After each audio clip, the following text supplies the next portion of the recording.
അമിതഭാരം, അമിതവേഗം. ആ ടിപ്പറുകൾ പായുമ്പോൾ ജീവിതം നഷ്ടപ്പെടുന്നത് സാധാരണക്കാരായ പാവ മനുഷ്യർക്കാണ്.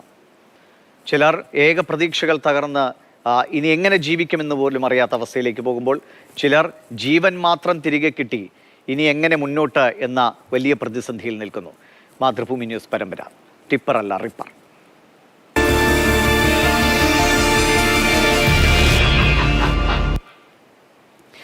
ഉയരെടുക്കുന്ന ടിപ്പറുകളുടെ ഈ കാലത്ത് നമ്മൾ ഈ അടുത്ത ദിവസങ്ങളായി ഒട്ടേറെ അപകടങ്ങളാണ് കണ്ടത്.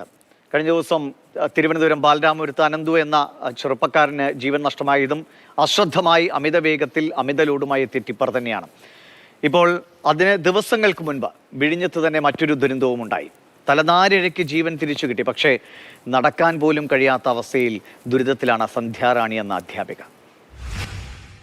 മകന് പനിയായത് കാരണം ഹോസ്പിറ്റലിൽ കൊണ്ടുപോയിട്ട് വരുന്ന വഴിയായിരുന്നു. ഹോസ്പിറ്റലിൽ കൊണ്ടുപോയി തിരിച്ചു വരുന്ന വഴിക്ക് വിഴിഞ്ഞം ജംഗ്ഷനിൽ വെച്ചാണ് അദാനി പോർട്ടിലോട്ട് ലോഡുമായി വന്ന വണ്ടി ഞങ്ങളുടെ സ്കൂട്ടറിന് പുറകിൽ ഇടിക്കുകയാണ് ഉണ്ടായത്. വലത് കാല് പൂർണ്ണമായി ആംബ്യൂട്ട് ചെയ്തു. കാലിൽ കൂടാതെ പ്രൈവറ്റ് പാർട്സിലൊക്കെ ഇഞ്ചുറീസ് ഉണ്ട്. ബാഗ് വഴിയാണ് പ്രാഥമിക കാര്യങ്ങളെല്ലാം നടന്നുകൊണ്ടിരിക്കുന്നത്. ടീച്ചർക്ക് പഴയ ജീവിതത്തിലേക്ക് മടങ്ങിയെത്താൻ ഇനിയും ഒരുപാട് കാലം കാത്തിരിക്കണം. കൃത്രിമക്കാൽ ഘടിപ്പിക്കണമെങ്കിൽ പോലും ഒരുപാട് സമയമെടുക്കും. വലത് കാല് ഫുൾ ക്രഷ്ഡായി പോയതാണ്. അപ്പോൾ ഇപ്പം ഉള്ള പോർഷനിൽ ഇപ്പം ഇടുപ്പിന് താഴെ വെച്ചാണ് ആംബ്യൂട്ട് ചെയ്തത്. ഇപ്പോൾ ഉള്ള ഭാഗത്ത് ഈ ഇടത് കാലിലെ മാംസം എടുത്ത് പ്ലാസ്റ്റിക് സർജറി വഴിയാണ് വെച്ചേക്കുന്നത്. അപ്പോൾ ആ ഭാഗത്തെ മുറിവ് ഇതുവരെ ഉണങ്ങിയിട്ടില്ല. സർക്കാർ സ്കൂളിലെ അധ്യാപികയായ സന്ധ്യ നിലവിൽ അവധിയിലാണ്. അവധിയുടെ കാലാവധി കഴിയാറായി. വിഴിഞ്ഞത്ത് തന്നെ അനന്തു എന്ന യുവാവ് ടിപ്പറിൽ നിന്നും കല്ല് വീണ് മരിച്ചതിനു ശേഷം ഉയർന്ന പ്രതിഷേധത്തിന് പിന്നാലെ മന്ത്രി അടക്കമുള്ളവർ സന്ധ്യയെയും വീട്ടിലെത്തി കണ്ടിരുന്നു.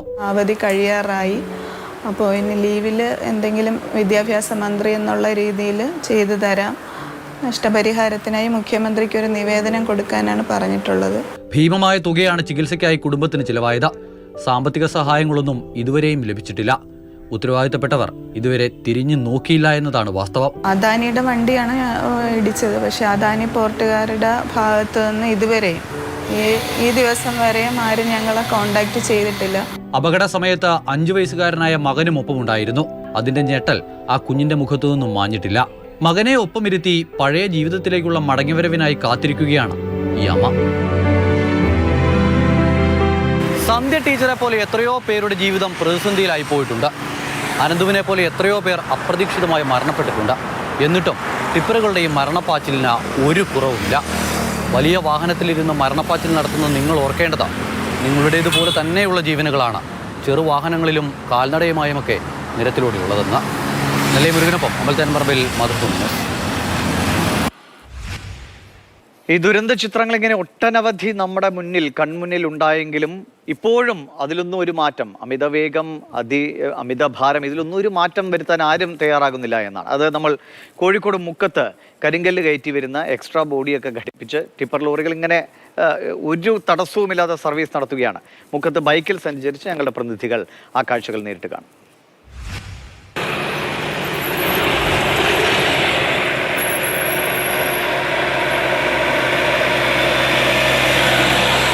പോയില്ലേ, കുറെ നേരം അവിടെ നിൽക്കണ്. റോഡിലേക്ക് വണ്ടി ഇറക്കാനൊരു പേടി. ടിപ്പർ ഇങ്ങനെ വന്നോണ്ടിരിക്കുക, കരിക്കലും കെട്ടിയിട്ടും. ടിപ്പറിന്റെ വരവ് നല്ല വരവാ. കുറച്ച് പേടിച്ചിക്കേണ്ടി വരും ഇവിടെ വരണേ. ഇതിലെ കടക്കണേ, റോഡ് ഇറക്കണേ കുറച്ച് ബുദ്ധിമുട്ടാ. ഇടത്തും വലത്തൊക്കെ നോക്കിയിട്ട് വേണം വണ്ടി റോഡുമേ കയറണമെങ്കിൽ. അല്ല ടിപ്പറിന്റെ അടി വിട്ടു പോകും. ഇവിടെ ലോഡ് അല്ലോണം ഓവർലോഡും മറ്റൊക്കെ ആയിട്ട് വണ്ടികളിലൊക്കെ വരുന്നുണ്ട്. അപ്പം ഇവിടെ അങ്ങനെ അപകടം ഉണ്ടാവലുണ്ട്. ആ അപകടം ടിപ്പർ വ്യാപകമായിട്ടുള്ളതിനോട് അപകടം ഉണ്ടാവും. നമ്മൾ വളരെയധികം ആൾക്കാർ ശ്രദ്ധിക്കേണ്ട ആവശ്യമുണ്ട് ഇവിടെ. അപ്പോൾ അമിതമായ ഭാരം ഇപ്പോൾ വരുന്ന വണ്ടിക്ക് ആണ് എക്സ്ട്രാ ബോഡി കാണാൻ വരുന്ന വണ്ടിക്ക്. ഈ വണ്ടിക്ക് എക്സ്ട്രാ ബോഡി വെച്ചാൽ അവർക്ക് എവിടെയെങ്കിലും ട്രിപ്പ് കൊണ്ടുപോയി തട്ടാൻ കഴിയുള്ളൂ. വലിയ വണ്ടികൾ ഇറങ്ങുമ്പോൾ അതാ മുകളിൽ അതിന് മേപ്പെട്ട് വരുന്നതാണ് ആ സാധനമാണ് എക്സ്ട്രാ ബോഡി. ആ കല്ല് നിൽക്കുന്ന അടിയിലെ ആ കല്ലൊക്കെ എപ്പോഴും തെറിച്ച് പോകാനൊക്കെ സാധ്യതകൾ വരും. കഴിഞ്ഞ ദിവസം തിരുവനന്തപുരത്ത് ഓടിക്കൊണ്ടിരിക്കുമ്പോൾ കല്ല് വീണൊരു യുവാവ് ചെറുപ്പക്കാരൻ മരിച്ചു. എന്നിട്ടും ഇതിങ്ങനെ നടക്കുന്നുണ്ട്. പക്ഷെ ഇത് ശക്തമായിട്ട് അതിന് സർക്കാർ തന്നെ ഇതിന് ഇടപെട്ടിട്ട് ഒരു ശാശ്വത പരിഹാരം കൊണ്ടുവരണം. ഈ കോറികളിലൊക്കെ പിടിച്ച് വരിക. അങ്ങനെ വരുമ്പോൾ ഇതിന്റെ ടെന്നേജ് കണക്കായിട്ട് വരും. അതെ, ഓവർലോഡ് ആവുമ്പോൾ ഏത് വണ്ടിയും, കാറായാലും ജീപ്പായാലും ബൈക്കായാലും ഒന്നും ചവിട്ടിയാൽ നമുക്ക് കിട്ടൂല. ബൈക്കിൽ ഇപ്പോൾ 3 ആളെ 4 ആളെ വെച്ചാലും നമുക്ക് ബ്രേക്ക് പിടിച്ചാൽ കിട്ടൂല. ഓവർലോഡിന് എല്ലാത്തും പ്രശ്നമാണ്. ആയിരക്കണക്കിന് ട്രിപ്പർ രാവിലെ 10 മണി 11 മണി ആകുമ്പോഴത്തേന് പോകും. ഏറ്റവും കൂടുതൽ കോറികളുള്ള ഒരു ഏരിയയാണ് ഈ ഭാഗത്ത്. ബുദ്ധിമുട്ടുണ്ടാവില്ലേ? ആൾക്കാർക്ക് ഭയപ്പെട്ട് ജീവിക്കാൻ എന്ത് ചെയ്യാൻ? അവർ കമ്പനിക്ക് ഒരു ബോഡി വെച്ചിട്ട് പിന്നെ എക്സ്ട്രാ ബോഡികൾ വെക്കുന്ന ഒരു സംവിധാനമാണ് വരുന്നത്. അത് കണ്ടമാനം ലോഡ് വരുന്നുണ്ട്. കടലാസ് ബ്രേക്കും കാര്യം കൊടുക്കുമ്പോൾ NBIക്ക് അറിയാം അത് ഉന്നം കയറ്റാനോ അല്ലെ ചാണബോഡി കയറ്റാനോ ബോഡി ഇട്ടി ഇറക്കാന്നല്ല. ഇത് ക്രസുകൾ ആവശ്യമുള്ളതാണ് ഇതൊക്കെ. അപ്പോൾ വരുന്ന വണ്ടിക്ക് ഐറ്റൊക്കെ നോക്കിയാൽ വണ്ടിൻ്റെ ഐറ്റൊക്കെ ഉണ്ടല്ലേ, അതന്നെ. അത് ചെറിയ വണ്ടിയാണ്. അപ്പോൾ അത് നിങ്ങൾക്ക് പോകണേൽ വളരെ ശ്രദ്ധിക്കുക. വണ്ടി വരുമോ നോക്കുക. ചിലപ്പോൾ 10 സമയത്തൊന്നും നിങ്ങൾക്ക് മുക്കത്ത് പോകണം എന്ന് പറഞ്ഞാൽ എത്തി കിട്ടൂല. കാരണം എന്ന് പറഞ്ഞിട്ടുണ്ടെങ്കിൽ ഒരു 5 മിനിറ്റോ അല്ലെ 10 മിനിറ്റോ അരമണിക്കൂറൊക്കെ നമ്മൾ വെയിറ്റ് ചെയ്ത് കാത്തുനിന്നാൽ നമ്മളെ തടി സുരക്ഷിതമായി പോകാം. അല്ല പെട്ടെന്ന് ഇറങ്ങിയാൽ നമുക്ക് മോർച്ചറിയിലും പോവാം.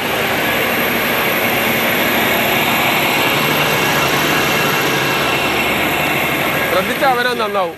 സൂക്ഷിച്ചാൽ ദുഃഖിക്കണ്ട. എനിക്ക് ഏതായാലും മുക്കത്ത് അത്യാവശ്യമായിട്ട് പോകേണ്ടതുണ്ട്. അപ്പോൾ ധൈര്യം സംഭരിച്ച് പോവുന്നെ. കേമത്തെ പറഞ്ഞ പോലെ സൂക്ഷിച്ചു പോയാൽ ദുഃഖിക്കണ്ട. വിനോദ് മൊറാനക്കൊപ്പം മുഹമ്മദ് ഷഹീദ്, മാതൃഭൂമി ന്യൂസ്, കോഴിക്കോട്. സൂക്ഷിച്ചാൽ ദുഃഖിക്കണ്ട എന്ന് പറയുമ്പോൾ നമ്മൾ എത്ര സൂക്ഷിച്ചോടിച്ചിട്ടും കാര്യമല്ല. ഇങ്ങനെ അമിത വേഗത്തിൽ വരുന്ന വാഹനങ്ങൾ പാഞ്ഞു കയറിയാണത്. ഞാൻ പ്രേക്ഷകർക്കും കൂടെ ഈ അനുഭവങ്ങൾ ഒരുപാടുണ്ടാകും. അതുകൊണ്ട് പ്രേക്ഷകർക്കും ഈ വിഷയത്തിൽ പ്രതികരിക്കാം. തിരുവനന്തപുരത്ത് നിന്ന് ഗോപകുമാർ എന്ന പ്രേക്ഷകനുണ്ട്. ശ്രീ ഗോപകുമാർ, പറയൂ, അനുഭവങ്ങളുണ്ടോ? ജീവൻ കയ്യിൽ പിടിച്ചു പോകുന്ന അവസ്ഥ ഉണ്ടായിട്ടുണ്ടോ?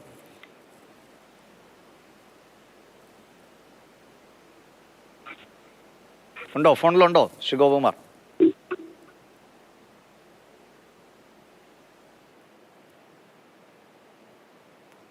ഹലോ ഗോപകുമാർ, കേൾക്കാമോ? ഇല്ല, അദ്ദേഹത്തിന് കേൾക്കാൻ കഴിയുന്നില്ല എന്ന് തോന്നുന്നു. ഇത് തിരുവനന്തപുരത്തോ കോഴിക്കോടോ മാത്രം ഒതുങ്ങുന്നതല്ല. നമ്മുടെ പലയിടങ്ങളിലും, പ്രത്യേകിച്ചും വലിയ കോറികളൊക്കെ ഉള്ള ഇടങ്ങളിൽ നിന്നൊക്കെ ഇതുപോലെ ലോഡ് കൊണ്ടുപോകുമ്പോൾ അത് അമിതഭാരം തന്നെയാണ്. പലയിടത്തും കയറ്റാവുന്നതിലധികം ലോഡ് കൊണ്ടുപോകുന്നു. അതൊക്കെ ലാഭത്തിൻ്റെ കണക്കിലേക്ക് വരുത്താനാണ്. പക്ഷേ ആ ലാഭത്തിൻ്റെ കണക്ക് നോക്കുമ്പോൾ ഒരുപാട് കുടുംബങ്ങൾക്കാണ് അവരുടെ ജീവിതവും പ്രതീക്ഷയും എല്ലാം നഷ്ടമാകുന്നത് എന്നതാണ് യാഥാർത്ഥ്യം. മറ്റൊരു അനുഭവത്തിലേക്ക് കൂടി പോവുകയാണ്. ആലപ്പുഴ താമരക്കുളം എന്ന സ്ഥലം. അവിടെ 2009 ഒരു അപകടം കൂടിയാണ്. ടിപ്പർ ലോറികൾക്ക് സ്കൂൾ സമയത്ത് നിയന്ത്രണം കൊണ്ടുവരാൻ ഒരു കാരണമുണ്ടായത്. സ്കൂളിൽ നിന്ന് സൈക്കിളിൽ വീട്ടിലേക്ക് മടങ്ങി വരികയായിരുന്ന 12 വയസ്സുകാരൻ്റെ ശരീരത്തിലൂടെ അന്ന് ടിപ്പർ ലോറി കയറി ഇറങ്ങുകയായിരുന്നു. 14 വർഷത്തിനിപ്പുറവും മുഹമ്മദ് റഫീഖ് പ്രിയപ്പെട്ടവർക്ക് കണ്ണീരോർമ്മയാണ്.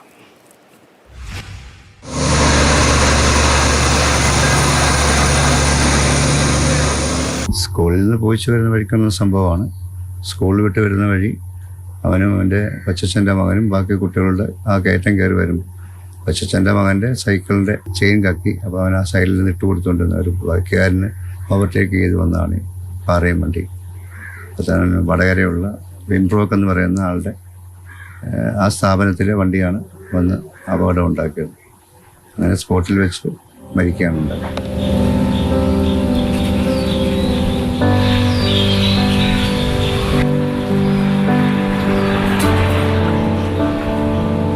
ടിപ്പറുകാർ വന്ന വഴി അവരിവിടെ വെച്ചാണ് ഈ കുഞ്ഞിനെ തട്ടുന്നത്. തട്ടി വെച്ച് വണ്ടി അവിടെ കൊണ്ടുവന്ന് ചവിട്ടി, ആ ഇറക്കത്ത് കൊണ്ടുവന്ന് ചവിട്ടി അടയം വെച്ചിട്ട് അവർ രണ്ടുപേരും കൂടെ ഇറങ്ങി ഓടുമായിരുന്നു.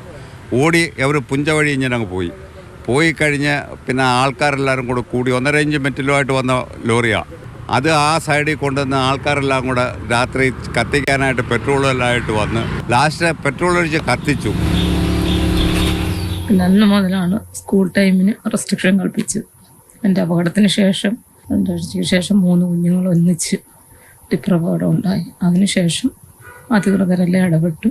എത്ര ഗവൺമെൻറ്റും അധികാരികളും എല്ലാം ഇടപെട്ടിട്ടും അവരുടെ ഒരു മത്സര ഓട്ടത്തിന് യാതൊരു ബ്രേക്കില്ല. 2009 ഓഗസ്റ്റ് 24 അപകടം. ചാലമ്മൂട് ചത്തിയേര സ്കൂളിലെ 6ാം ക്ലാസ് വിദ്യാർത്ഥിയായിരുന്നു മുഹമ്മദ് റഫീഖ്. 2 സഹോദരങ്ങളുണ്ട്. രഘുനാഥ് നാരായണൻ, മാതൃഭൂമി ന്യൂസ്, ആലപ്പുഴ. എത്ര കാലം കഴിഞ്ഞാലും അച്ഛനമ്മമാർക്ക് അത് ഒരിക്കലും മറക്കാൻ കഴിയാത്ത നീർന്ന ഓർമ്മയായി നിൽക്കുകയും ചെയ്യും. തിരുവനന്തപുരത്ത് നിന്ന് സുനിൽകുമാർ എന്ന പ്രേക്ഷകനുണ്ട്. ശ്രീ സുനിൽകുമാർ, പറയൂ, ഈ അനുഭവങ്ങൾ ഇങ്ങനെ ഉണ്ടായിട്ടുണ്ടോ? എന്ത് ചെയ്യാൻ കഴിയും? അതന്നെ ഈ പ്രശ്നം തന്നെയാ. ഞാൻ എന്റെ സ്ഥലം കാസർഗോഡാണ്. കാസർഗോഡ് കാഞ്ഞങ്ങാട് രാവണേശ്വരം. ശരി. തിരുവനന്തപുരമല്ല. എന്റെ പേര് സുനിൽകുമാർ. ഇതിപ്പോ ഈ രാവണേശ്വരം എന്ന പ്രദേശത്ത് ടിപ്പറിന്റെ നമുക്ക് റോഡിൽ ഇറങ്ങാൻ പറ്റാത്ത സ്ഥിതിയാണ്. രാവിലെ സ്കൂൾ പിള്ളേരെല്ലാം പോകുന്ന സമയത്ത് കൂടെ ടിപ്പറിന് ഒരു നിയന്ത്രണമില്ല. ഇവിടെ ഹോസ്ദുർഗ് പോലീസ് സ്റ്റേഷനാണ് ഇതിന്റെ പരിധിയിൽപ്പെടുന്നത്. നിങ്ങളെന്തെങ്കിലും പരാതിപ്പെടുകയൊക്കെ ഉണ്ടായിട്ടുണ്ടോ? നാട്ടില് പോലീസിനോടോ മറ്റോ പരാതിപ്പെട്ടിട്ടുണ്ടോ എപ്പോഴെങ്കിലും?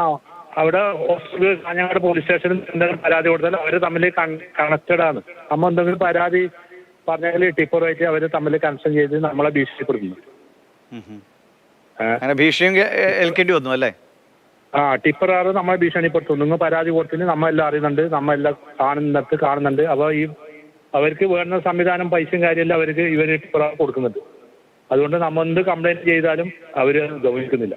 ഇതാണ് അവസ്ഥ. അങ്ങനെ വരുമ്പോ പിന്നെ സാധാരണക്കാരായ മനുഷ്യർ പിന്നെ എന്ത് പരാതിപ്പെടും അല്ലേ? വരുന്നത് പോലെ വരട്ടെ എന്ന് വിചാരിച്ച് ജീവിക്കേണ്ടി. ഈ സ്റ്റേഷൻ മുഖാന്തരം പോയിട്ട് കംപ്ലൈന്റ് ചെയ്ത് വേണ്ട സംവിധാനം ചെയ്തു. പക്ഷെ നമ്മ ആടെ എത്തുമ്പോക്ക് അവർക്ക് ഈ ടിപ്പറാർക്ക് അവർക്ക് ആ മെസ്സേജ് അവർക്ക് വരുന്നുണ്ട്, നിങ്ങൾ എന്തിനാണ് സ്റ്റേഷനിൽ പോയി എല്ലാം നമ്മ അറിയുന്നുണ്ട്, നിങ്ങളെ കണ്ടോളാന്ന് ഭീഷണിപ്പെടുത്തി. അപ്പൊ ഇവര് തമ്മിലുള്ള ഈ കൺഷൻ മുഖാന്തരം നമുക്കൊരു പേടിപ്പെടുത്തുന്ന അനുഭവം നടക്കുന്നുണ്ട്. ഇപ്പൊ രാവിലെ പുറത്തിറങ്ങാൻ പറ്റാത്ത അവസ്ഥയിലാണ്.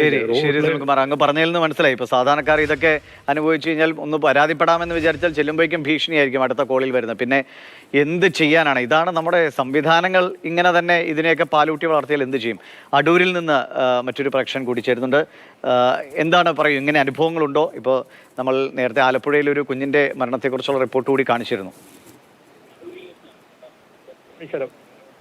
പറഞ്ഞോളൂ സുരേഷ് കുമാർ, പറഞ്ഞോളൂ. പറയാം. കാരണം എന്ന് പറഞ്ഞാല് ഇത് KP റോഡ് പോകുന്നൊരു വഴിയാണ്. KP റോഡ് ദിനം പ്രതി നൂറുകണക്കിന് ലോഡ് പാറയാണ് പോയിക്കൊണ്ടിരിക്കുന്നത്. അപ്പം ഏഴംകുളം ജംഗ്ഷനുണ്ട്. ഏഴംകുളം ജംഗ്ഷനിൽ വണ്ടി വീശി എടുക്കുമ്പോൾ നമ്മൾ ഏഴംകുളത്തു നിന്ന് ഏനാത്തോട് തിരിയുന്ന ഭാഗം എന്ന് പറഞ്ഞാൽ വണ്ടി വീശി എടുക്കുമ്പോൾ നിരവധി പ്രാവശ്യം ഒരു നാൽക്കവലയാണ്. നിരവധി തവണ അവിടെ ആ വണ്ടിയിൽ നിന്ന് കല്ല് തെറിച്ച് വീണിട്ടുണ്ട്. അത് ഭാഗ്യം കൊണ്ടാണ് ഓട്ടോ സ്റ്റാൻഡ് മറ്റുള്ള അതിൻ്റെ ഒരു നാൽക്കവലയാണ്. കാരണം KP റോഡ്, നമ്മൾ ഏഴംകുളം തെക്കുട്ടൂർ റോഡ്, ഇങ്ങനെ ഉള്ളൊരു സംഗമ സ്ഥലമാണ്. ആ സ്ഥലങ്ങളിൽ വണ്ടി വീശി എടുക്കുമ്പോൾ നിരവധി തവണ പാറ ആ വണ്ടിയിൽ നിന്ന് തെറിച്ച് വീണ അനുഭവം ഉണ്ടായിട്ടുണ്ട്. അങ്ങനെയാണെങ്കിൽ ആ ജംഗ്ഷനിൽ സംഭവിക്കുമ്പോൾ അവിടുത്തെ ഇപ്പം ഞങ്ങൾ ഓട്ടോ തൊഴിലാളികളുണ്ടാവും, കടക്കാരുണ്ടാവും, ഇവർക്കൊക്കെ ഒന്ന് മുന്നിട്ടിറങ്ങി ഇതിനെ തടയാനൊരു ശ്രമം ജനങ്ങളുടെ ഭാഗത്തു നിന്ന് നടത്തിയിട്ടുണ്ടോ? നമുക്കൊന്നും ചെയ്യാൻ കഴിയത്തില്ല. കാരണം എന്ന് പറഞ്ഞത് വലിയ വലിയ ലോബികളെ ഒരിതാണ്. കാരണം വലിയ വലിയ മുതലാളിമാരുടെ വാഹനങ്ങളാണ്. നമ്മൾ അതിനകത്ത് നിസ്സഹായമായിട്ട് നോക്കി നിൽക്കാനേ കഴിയും. ശരി സുരേഷ്, ഇതാണ് സാധാരണക്കാരൻ്റെ ശബ്ദമാണ് നമ്മൾ കേൾക്കുന്നത്. നമ്മുടെ ജീവിതം നഷ്ടപ്പെട്ടാലും അല്ലെങ്കിൽ മരിച്ചതിന് തുല്യമായാൽ പോലും ഒന്നും പരാതിപ്പെടാൻ പോലും പറ്റാത്ത സാഹചര്യം. പരാതിപ്പെട്ടാൽ പിന്നെ കേൾക്കുന്ന ചിലപ്പോൾ ഭീഷണി കോളുകളൊക്കെ ആയിരിക്കാം. എന്തായാലും നമുക്ക് ഇപ്പോൾ ശ്രീ ഉപേന്ദ്രനാരായണൻ, അദ്ദേഹം ഗതാഗത രംഗത്തെ വിദഗ്ധനാണ്, അദ്ദേഹം കൂടി നമുക്കൊപ്പം ചേരുന്നുണ്ട്. സാർ, അനുഭവങ്ങൾ ഇങ്ങനെ ഒട്ടനവധിയാണ്. ഇതൊക്കെ ഒന്ന് ഇങ്ങനെ അനുഭവങ്ങൾ ഉണ്ടാകാതിരിക്കട്ടെ എന്ന പ്രാർത്ഥനയും പ്രതീക്ഷയുമാണൊക്കെ ഉണ്ടാകുന്നത്. പക്ഷേ അത് തടയിടാൻ വേണ്ട സംവിധാനങ്ങൾ കാര്യക്ഷമമായി പ്രവർത്തിക്കണം. ഈ വാഹനം ഓടിക്കുന്നവരൊന്നും മനസ്സിൽ വിചാരിക്കണ്ടേ അവരെ പോലുള്ള മനുഷ്യരാണ് ഈ റോഡിലൂടെ പോകുന്നതെന്ന്. ഇതെങ്ങനെ നമുക്ക് ഒരു കുറയ്ക്കാനെങ്കിലും കഴിയും സാർ? കേരളത്തിൽ നടക്കുന്നത് ഒരു ടിപ്പർ ഭീകരതയാണ്. അതായത് ഹെവി വാഹനങ്ങളുടെ ഭീകരത. സാധാരണ റോഡ് ഉപയോഗിക്കുന്നവർക്ക് ആർക്കും തന്നെ സുരക്ഷിതമായിട്ട് വീട്ടിലെത്താൻ പറ്റാത്ത ഒരു സാഹചര്യം അനേകം കൊല്ലങ്ങളായിട്ടുണ്ട്. പക്ഷെ ഈ അടുത്ത കാലത്തായിട്ട് വളരെ കൂടിയിട്ടുണ്ട്. അതിന്റെ പ്രധാനപ്പെട്ട ഒരു റീസൺ ആണ് ഇപ്പൊ ഈ അനുഭവ സമ്പത്തുള്ള സുഹൃത്തുക്കൾ. ഇപ്പൊ കാസർഗോഡ് നിന്ന് ഒരു സ്നേഹിതം പറഞ്ഞതാണ് വളരെ കറക്റ്റ് ആയിട്ടുള്ള സംഭവം. കാരണം ഞാൻ ഈ റോഡുകളെല്ലാം തന്നെ ജോലി ചെയ്തിട്ടുള്ള ആള്. ജോലി എന്ന് പറഞ്ഞാൽ സന്നദ്ധ സേവനം ബോധവൽക്കരണം ചെയ്തിട്ട് പലയിടത്തും ഈ ടിപ്പർ ലോറി മുതലാളിമാരെന്ന് വെച്ചാൽ അവർക്ക് പോലീസിലെ ഉന്നത ഉദ്യോഗസ്ഥന്മാർക്ക് ബന്ധമുണ്ട്. ഒരു ഉദാഹരണം പറയാം. ഞാൻ തൃശ്ശൂർ റൂറൽ ഡിസ്ട്രിക്റ്റില് പോലീസുകാർക്ക് ട്രെയിനിങ് കൊടുക്കുമ്പോൾ എന്റെ കൂടെ ഉണ്ടായിരുന്ന ഗ്രേഡ് SI കഷ്ടകാലത്തിന് ഒരു ടിപ്പർ ലോറി ഇതുമാതിരി കല്ല് മുകളിലേക്ക് ഉന്തി നിന്നതിനെ പറ്റി പിടിച്ചു. അയാൾക്കപ്പം തന്നെ സസ്പെൻഷൻ കിട്ടി. DYSP, കാര്യം അത്തരം വാഹനങ്ങളൊക്കെ DYSPയുടെ ഇൻഫ്ലുവൻസിൽ ഓടുന്ന വാഹനങ്ങളാണ് ടിപ്പർ ലോറികൾ. അത് മൂലം എന്ത് പറ്റുമെന്ന് വെച്ചാൽ സാധാരണ SIമാർക്കൊന്നും തന്നെ ഈ ടിപ്പറിനെ കൈ കാണിക്കാൻ പേടിയാ. ട്രെയിൻ വരുന്ന മാതിരിയാണ് വരുന്നത്. പോലീസ് പോലും മാറി നിൽക്കണം. ഹൈവേ പോലീസ് വണ്ടിക്കകത്തൊക്കെ ഞങ്ങൾ ട്രെയിനിങ് സമയത്തൊക്കെ പേടിച്ചിരിക്കുകയാണ് ഇവൻ എപ്പോഴാ വന്നിരിക്കുന്നതെന്നുള്ളത്.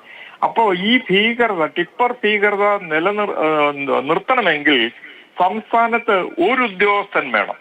ആ ഉദ്യോഗസ്ഥന്റെ പദവിയാണ് റോഡ് സേഫ്റ്റി കമ്മീഷണർ. ആ കസേര ഒഴിഞ്ഞു കിടന്നിട്ട് 1.5 കൊല്ലമായി. പിന്നെ റോഡ് സേഫ്റ്റിക്ക് വേണ്ടി വേറെ ട്രാഫിക് IG വെച്ചിട്ടുണ്ട്. ആ കസേരയും 2 കൊല്ലമായിട്ട് ആളില്ല. അപ്പൊ കേരളത്തില് അതാണ് സാർ ഇങ്ങനെ ഈ പോസ്റ്റ് ഉണ്ടാക്കി വെച്ചിട്ട് എന്താണ് കാര്യമില്ല. നമ്മളിപ്പോ കഴിഞ്ഞ ദിവസം അനന്തുവിന്റെ വീട്ടിലെ ദൃശ്യങ്ങളൊക്കെ കണ്ടാണ്. എങ്ങനെ സഹിക്കാൻ കഴിയും ഒരു അമ്മയ്ക്ക്?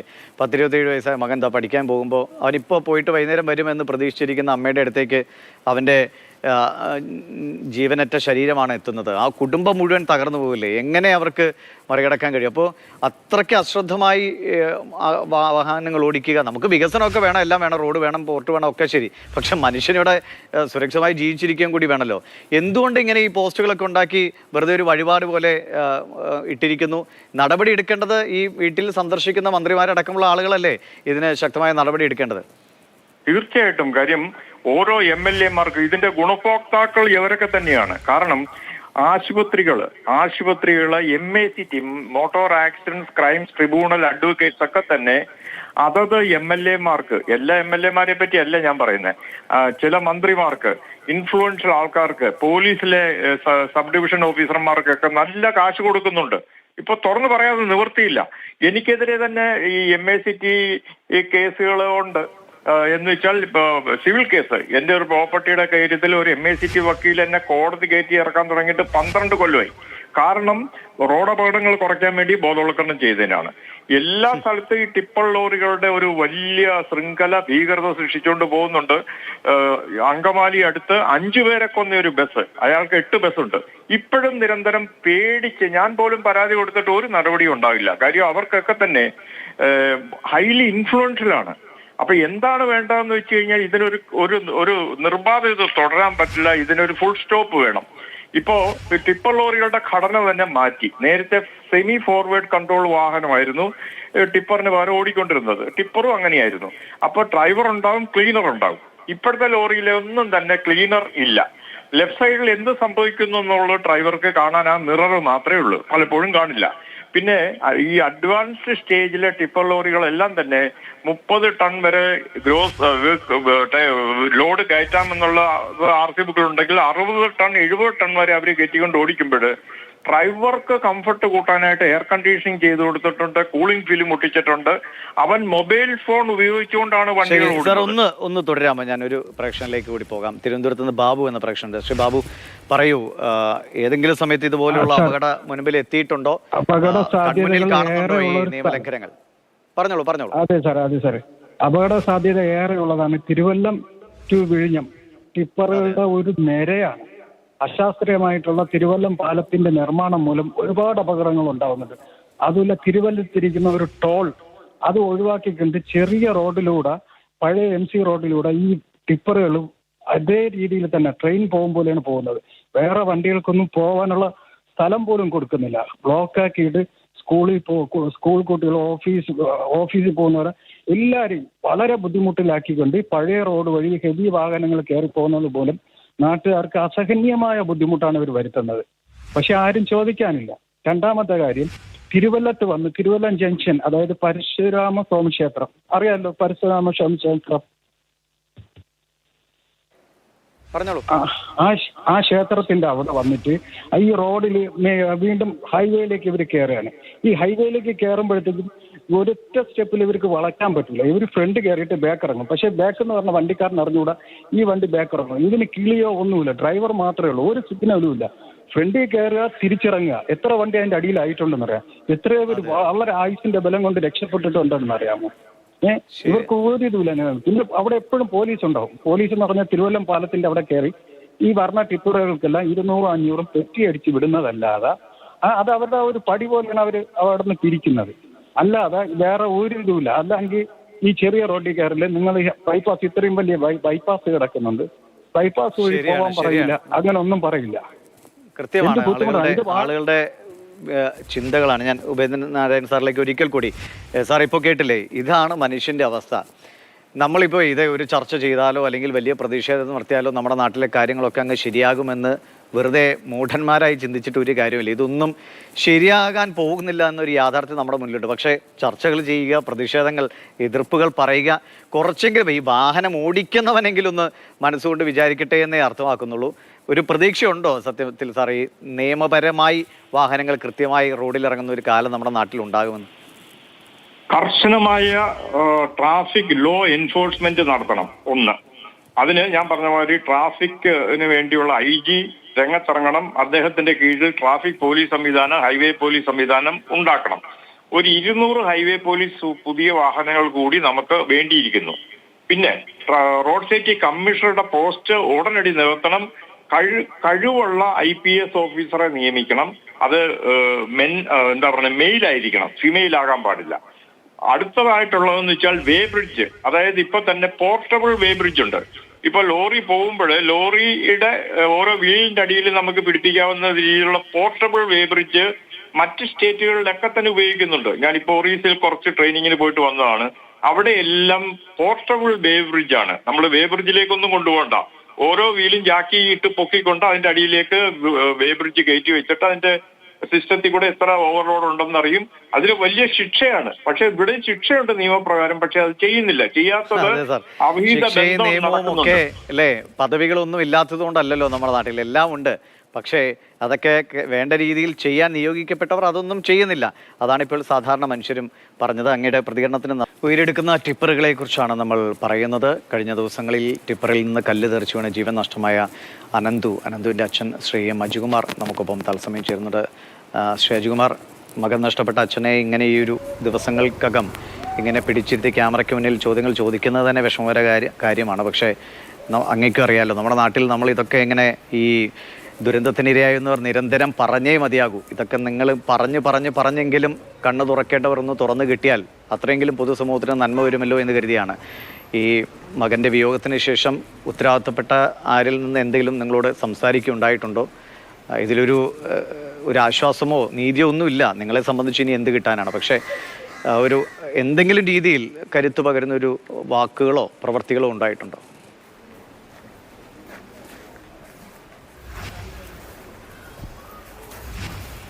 ഹലോ, കേൾക്കാമോ? ഹലോ, കേൾക്കാമോ? പറയാം, കേൾക്കാം. അല്ല, ഇങ്ങനെയൊരു നിമിഷത്തിൽ ഇങ്ങനെ ഇരുത്തേണ്ടി വരുന്ന ഒരു ബുദ്ധിമുട്ടുള്ള കാര്യമാണ്. പക്ഷേ ഇങ്ങനെ അനുഭവിക്കുന്നവർ അത് ഉറക്കെ പറഞ്ഞാലേ നമ്മുടെ നാട്ടിലെ സംവിധാനങ്ങൾ, ഈ ടിപ്പർ ഓടിക്കുന്നവർ അല്ലെങ്കിൽ അതിനെ മുതലാളിമാരൊക്കെ ഒന്ന് അല്പമെങ്കിലും മര്യാദ പാലിച്ച് ഇനിയും മുന്നോട്ട് പോകുക. അങ്ങനെയെങ്കിലും പൊതുസമൂഹത്തിന് നന്മയുണ്ടാകട്ടെ എന്ന് കരുതിയാണ്. ഈ മകൻ്റെ വിയോഗശേഷം ആരെങ്കിലും, ഉത്തരവാദിത്തപ്പെട്ട ആരെങ്കിലും നിങ്ങളോട് അല്പം ഒരു ആശ്വാസ വാക്കുകളെങ്കിലും കൃത്യമായിട്ടുണ്ടായോ? പലരും വന്ന് പിന്നെ ബന്ധപ്പെടുന്നുണ്ട്, അതിനെക്കുറിച്ച് സംസാരിക്കുന്നുണ്ട്. എനിക്ക് പറയാനുള്ളത്, എൻ്റെ മോന് എനിക്ക് വന്ന നഷ്ടവും എൻ്റെ മോനെ ജീവനെടുത്തത് ഇനി ഒരു കുടുംബത്തിനും ഇതുപോലെ ഒരു ജീവൻ നഷ്ടം വരുത്തരുത് എന്ന് മാത്രമാണ് എനിക്ക് പറയാനുള്ളത്. ഇവരുടെ അമിതമായ വേഗതയും അമിതമായി ലോഡ് കയറ്റി പോകുന്നതും എല്ലാം കർശനമായിട്ട് നിയമത്തിൻ്റെ മുന്നിൽ കൊണ്ടുവരണം എന്നാണ് എനിക്ക് എല്ലാവരോടും പറയാനുള്ളത്. ശ്രീ അജുകുമാർ, ഇങ്ങനൊരു ടിപ്പറിൽ നിന്നൊരു കല്ല് തെറിച്ച് വീണ ഒരു യുവാവിന് പരിക്ക് പറ്റി എന്നൊരു വാർത്ത ആദ്യം വരുമ്പോൾ ഞങ്ങളൊക്കെ ഇത് കേൾക്കുമ്പോൾ കുഴപ്പമില്ലായിരിക്കും, ഒന്നും കാര്യമായി ഒന്നും സംഭവിക്കില്ല എന്നൊരു പ്രതീക്ഷയാണ്. പക്ഷേ ഈ പെട്ടെന്ന് മരണം സംഭവിച്ചു എന്ന് പറഞ്ഞപ്പോൾ ഞങ്ങൾ ഈ വാർത്ത കൈകാര്യം ചെയ്ത് നമ്മൾ വരെ ഞെട്ടിപ്പോയി. ഒരു കല്ല് തെറിച്ച് വീണ ഒരു ചെറുപ്പക്കാരൻ ഒന്നും ചെയ്യാതെ റോഡിലൂടെ വാഹനത്തിൽ പോകുന്ന വഴി ഇങ്ങനെ ഒരു അപകടം സംഭവിക്കുക എന്ന് പറഞ്ഞാൽ ഇത് ആർക്കും സംഭവിക്കാമെന്നാണ്. ഞാനടക്കം ആർക്കും ഏത് നിമിഷവും ഇങ്ങനെയുള്ള ഈ ടിപ്പർ ലോറികൾ കൊലയാളികളായി മാറാം. അതിന് ദിവസങ്ങൾക്ക് ഇപ്പോൾ അങ്ങ് കണ്ടാണല്ലോ, സുധീർ എന്നൊരു മനുഷ്യൻ ഇവിടെ പനവിളയിൽ ടിപ്പറിനടിയിൽപ്പെട്ട് മരിക്കുന്നു. നമ്മൾ നേരത്തെ ചില വാർത്തകൾ ഇതുമായി ബന്ധപ്പെട്ട് പങ്കുവയ്ക്കുകയും ചെയ്തു. അപ്പോൾ എന്ത് ചെയ്യാൻ കഴിയും? നിങ്ങൾ അനുഭവസ്ഥരാകുമ്പോൾ വരുന്ന മന്ത്രിമാരോടോ അല്ലെങ്കിൽ ഗതാഗത രംഗത്തൊക്കെ ഉത്തരവാദിത്തപ്പെട്ട ഉദ്യോഗസ്ഥരൊക്കെ ഉണ്ടല്ലോ, ആരെങ്കിലും വരുമ്പോൾ എന്താണ് നിങ്ങൾ പറഞ്ഞതിനോട് ശരിയാക്കാം എന്നൊരു വാക്കെങ്കിലും കേട്ടോ?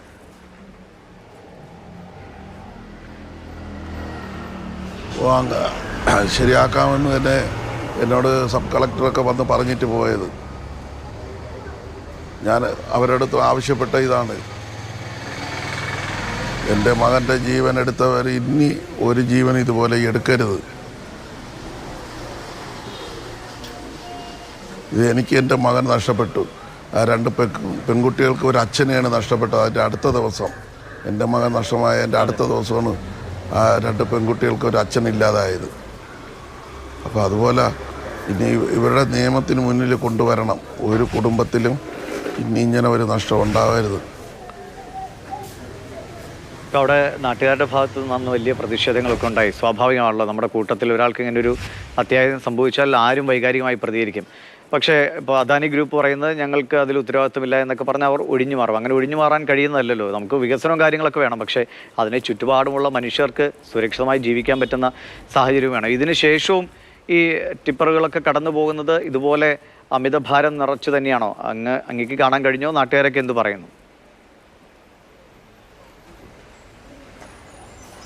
അമിതഭാരം നിറച്ച് തന്നെയാണ് ഇതുവഴി അവർ സർവീസ് നടത്തുന്നത്. കാരണം ഞാൻ എൻ്റെ വീട്ടിനകത്ത് കിടന്നാൽ പോലും രാത്രി സമയങ്ങളിൽ ഉറങ്ങാൻ പറ്റില്ല, ഇവരുടെ വേഗത കൊണ്ട് ഉള്ള കുടുക്കം കാരണം. ഞാൻ വെച്ച വീട് തന്നെ മോൾ സൈഡൊക്കെ ഒരുപാട് പൊട്ടലുകൾ സംഭവിച്ചിട്ടുണ്ട് ഇവരുടെ ഈ വാഹന ഓട്ടിക്കുന്നത് കാരണം. ഇനി ഇവരെ നിയമത്തിൻ്റെ മുന്നിൽ കൊണ്ടുവന്ന് ആ പരിക്കുണ്ടാക്കിയ അന്ന് ഓട്ടിച്ച ഡ്രൈവർ ഒരു ക്രിമിനലുമാണ്. 10-25ഓളം കേസുകളിൽ ഇതുപോലെ പല അപകടം സംഭവിച്ചിട്ടുള്ളതാണ്. അപ്പോൾ അത് സർക്കാർ ട്രാൻസ്പോർട്ടിൻ്റെ വകുപ്പിൽ നിന്നും ആ വ്യക്തിയുടെ ലൈസൻസിനെ റദ്ദാക്കണം എന്നുള്ളതാണ് എനിക്ക് പറയാനുള്ളത്. ഇനിയും അവൻ ഇതുപോലെ വാഹനം ഓട്ടിച്ച് വേറെ ഒരു കുടുംബത്തിന് നഷ്ടം ഉണ്ടാക്കരുത്. ഈ സംഭവത്തിന് ശേഷം പോലീസ് കേസെടുക്കുമ്പോഴും ദുർബല വകുപ്പുകളൊക്കെയാണ് ചുമത്തിയതെന്ന വലിയ ആരോപണങ്ങളൊക്കെ ഉണ്ടായിരുന്നല്ലോ. അതിലെന്തെങ്കിലും മാറ്റങ്ങളൊക്കെ ഉണ്ടായിട്ടുണ്ടോ? ശരിക്കും ശിക്ഷ ഉറപ്പാക്കുന്ന തരത്തിൽ പോലീസിന്റെ അന്വേഷണം മുന്നോട്ട് പോകുന്നുവെന്ന് ഒരു തോന്നലെങ്കിലും അങ്ങേക്കുണ്ടോ? അല്ല, സർക്കാർ അതിനായ നിയമ നടപടികൾ എടുക്കുന്നുണ്ടല്ലോ. അപ്പോൾ അവരോടൊപ്പം ഞാൻ മുന്നോട്ട് തന്നെ പോവുകയാണ്. ശരി, എന്തായാലും നിങ്ങളുടെ ആ നഷ്ടത്തിന് പകരം വയ്ക്കാൻ ഒന്നുമാകില്ല എന്നറിയാം. പക്ഷേ പ്രാർത്ഥനകളുണ്ട്, ധൈര്യത്തോടെ ഇരിക്കുക. അങ്ങയുടെ വാക്കുകൾ പോലെ ഇനിയും മറ്റൊരു കുടുംബത്തിന് ഇതുപോലെ ഉണ്ടാകരുതേ എന്ന പ്രാർത്ഥന തന്നെയാണ് എല്ലാവർക്കും ഉള്ളത്. പക്ഷേ നമ്മുടെ കൺമുന്നിൽ ഈ ദുരന്തങ്ങൾ തുടരുന്നു എന്നതൊരു യാഥാർത്ഥ്യവുമാണ്. വളരെ നന്ദി ശ്രീ അജുകുമാർ, ഈ നിമിഷം കുറച്ച് സമയം ഞങ്ങൾക്കൊപ്പം പങ്കുവച്ചതിന്. ക്ഷമയും കൂടി ചോദിക്കുന്ന ഈ സമയത്ത് നിങ്ങളെ ബുദ്ധിമുട്ടിക്കുന്നതിൽ വളരെ നന്ദി. ഇത് നമുക്ക് ചില സമയത്ത് ആളുകൾക്ക് തോന്നാം, ഇങ്ങനെ ദുരന്തത്തിൽ ഇപ്പോൾ നമുക്ക് സിദ്ധാർത്ഥൻ്റെ അച്ഛൻ പറയുന്നതൊക്കെ കേട്ടതാണല്ലോ. അപ്പോൾ ഈ നഷ്ടം സംഭവിക്കുന്നവർക്ക് ഇത്ര ധൈര്യത്തോടെ അവർ ഇങ്ങനെ മാധ്യമങ്ങൾക്ക് മുന്നിൽ പ്രതികരിക്കേണ്ടി വരികയാണ്. കാരണം ഇങ്ങനെയും പ്രതികരിച്ചില്ലെങ്കിൽ പിന്നെ ആരും തിരിഞ്ഞു നോക്കില്ല. അത് മറ്റു രീതിയിലുള്ള ആത്മഹത്യയ്ക്ക് നയിച്ച കാരണങ്ങളാകട്ടെ, അല്ലെങ്കിൽ ഇതുപോലുള്ള അപകടങ്ങളാകട്ടെ, ആ ഇരയായവരിൽ നിന്ന് ശബ്ദം ഉറക്കെ ഉയർന്നാൽ മാത്രമേ ഒരല്പമെങ്കിലും അനക്കം ഒരുപക്ഷെ നമ്മുടെ സംവിധാനങ്ങളിലോ അല്ലെങ്കിൽ അതിൻ്റെ ഉത്തരവാദിത്തപ്പെട്ടവരിലോ ഉണ്ടാവുക. അതുകൊണ്ടാണ് ആളുകൾക്ക് ഇങ്ങനെ പറയേണ്ടി വരുന്നത്. കണ്ണീര് തുടച്ച് കണ്ണീര് വറ്റുന്ന മുഖവുമായി ആളുകൾക്ക് മാധ്യമങ്ങൾക്ക് മുന്നിൽ വന്നിരിക്കേണ്ടിയും വരുന്നത്. അതാണ് നമ്മുടെ നാടിൻ്റെ അവസ്ഥ. ശരി.